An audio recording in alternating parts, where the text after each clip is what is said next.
I'm saying bye to all the lies and all the times you cried, saying that I wasn't right. If you're looking for a great place to buy your toys, Kokis has a great range of figures, including your favorite ones from higher toys like Godzilla, King Ghidorah, the female Muto. Get 6% off in all your purchases with my discount code. Use Ruby Kokis to get all your favorite figures much cheaper than anywhere else with fast shipping. Link in the description down below. This also means you don't have to wait for those long releases from the US. You can get everything much faster and exactly the same time that Haya Toys releases their figures from their end. So what are you waiting for? Use the link in the description, apply the code to get everything much cheaper. It's highly recommended. Thank you for watching the video. Oh boy, I don't even know where to begin with this. I want to laugh so hard, but okay, anyways.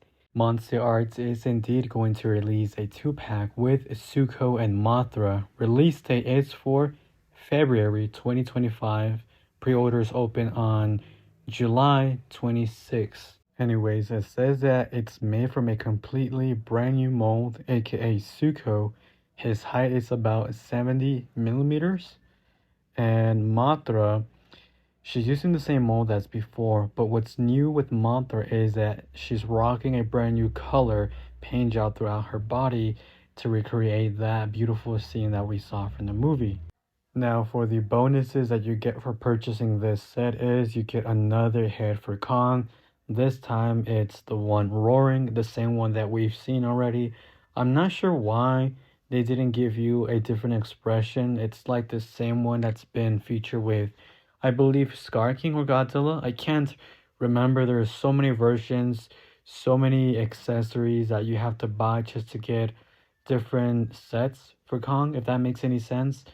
But anyways, yeah, so you're pretty much going to get a extra head for buying this pack in case you do purchase Kong or in case you do have an existing Kong.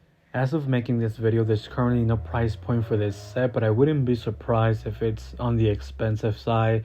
As we've seen previously, every single release has been a premium exclusive, and those usually are very expensive, especially this one, a 2-pack. You know, you're combining two very small figures. It makes sense. Now let's move on to my opinion and what typically people have thought of this from their reactions. As of reading the comments, there's a lot of people that don't like the sculpture, and particularly a lot of people seem to be complaining about the peg holes. Okay, let's read a few comments from their page directly. It says, "Who asked for this, Tamashi Nations? Crazy how MonsterArts before Anguirus. Pins, really? Peg holes? Nice, they gave Kong a weapon accessory, but just one? Wow, disappointing. Peg holes, really? Peg holes, hard pass. The articulation is off. Peg holes, yeah, I'm not getting this. Those do not look good. Laughing my ass off. Wait, peg elbows, really?" So yeah, overall, it seems that a lot of people are not happy and they're comparing this to Hasbro. One in particular says, "Why are there pins in the elbows, knees, and ankles on Suko? Are you Bandai or Hasbro?" So you have the pins, the peg holes, the little circles that you do see around his body. That's what's getting a lot of people mad. And I have to be honest, the figure itself just looks decent. I'm not really impressed with the sculpture. The paint job is okay, but you know, Suko is always a very interesting, funny character. That's the whole point. But for MonsterArts, I feel like the head expression is a little bit off. There's something about it that just looks weird. More than funny, it looks weird. I don't know. Honestly, I'm not gonna purchase this. I know there's a few people that might purchase this. There's one image in particular that I want to look at where Suko just seems like he doesn't even want to be here.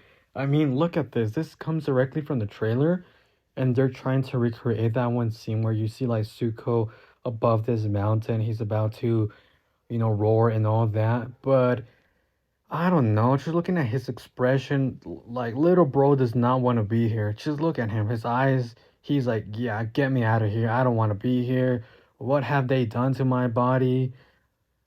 I don't know. It's like Every time Monster Arts seems to try something new or seems to try, it always comes with negative effects, you know. And look, I'm not sure who's in charge with designing those monsters with Tamashii Nation's Monster Arts, but I've said it already in my previous videos.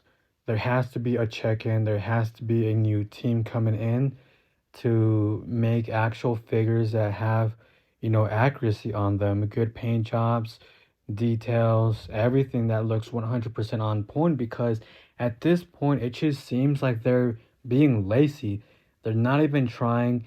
They're asking so much money for something that doesn't match the value. That's why customers are mad, because Monster Arts keeps on milking figures, keeps on milking the prices just because of the name. It's only the name selling the brand, but not the quality in return to customers.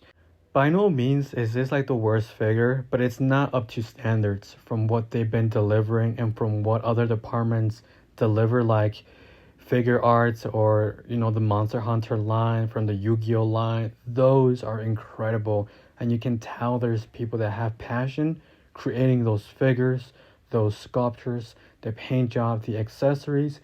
While on the other hand, Monster Arts seems to be extremely dry and just asking so much money for so little in return, and customers are fed up with this. At best, this looks decent, but not the best and also not the worst. It's a hard pass for me, and I've said it multiple times. Probably the only figure that I will be picking up from this line has to be Godzilla.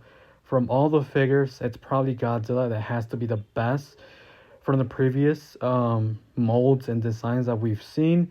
Second best would be probably Shimu. Third is between Kong and Scar, you know, Scar King. Mothra, although it's using the same mold, the paint job looks phenomenal. I do like how it's more realistic to the movie, it's more accurate, but the body is the same one from 2019. I know it's the same, you know, creature. It's the same Mothra from 2019 to 2024 in the movie. The problem is that the Mothra that Monster Arts is using is based on early concept art, and it just doesn't look good. And a lot of people would agree or argue that there's multiple ways to enhance the overall experience for Mothra, adding more articulation, adding more details, and just overall making it different from the 2019 version and giving fans a overall better accurate Mothra. But you know, I think from both, Mothra would be probably the best. My prediction as to the price for this would probably be $70 to $80.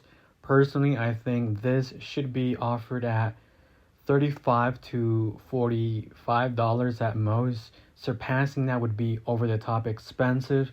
But again, I'm not expecting that. To be honest, if this is going to be an exclusive, which probably it will be, yeah, it's going to be expensive. Okay, I'm back. So I took a little break to read a few comments, and mainly from what I can tell is that people are not really happy about the quality that's being offered to fans. You know, they can accept the overall design and paint job, but what's bugging people is that they're doing Hasbro type of level of articulation, when obviously Monster Arts Tamashii Nations is known to deliver such an impressive articulation system throughout all of their figures. It feels very cheap when they offer you this type of quality on a figure like this. Now, some would argue it's because of the size. Even if it's because of the size, that doesn't mean you get to get away with this type of practice on the market, especially for customers. Now, people would argue it's because of the size. I don't think so. Even if it's small, there's definitely ways to make articulation better on Suko. The problem is that a lot of people are comparing this to Hasbro. And if they're comparing this to Hasbro, you're going to compare the prices. What is Hasbro offering you for that type of engineering with articulation that Monster Arts isn't or is? Now, this can definitely go both ways, either good or bad. It all depends on the price point. If they do this over 100, that is rest in peace for them. That is over the top, exaggerating. Now, I know at this point it might seem like this community is just trolling MonsterArts because every time they release something, we're always complaining. But it's not about complaining, it's about the practices that they're doing with this market. They're overpricing figures for the value that you get in return. Now, for Shimu, they were doing a false marketing advertisement. Why? Because they promised it was 100% accurate when that's not the case. It's based on early concept art. And, for the rest of the line, most of us can agree that those figures should definitely not be labeled exclusive or premium figures. But anyways, look, my overall thoughts, it's a okay figure. Would I purchase it? No. Do I recommend it? No.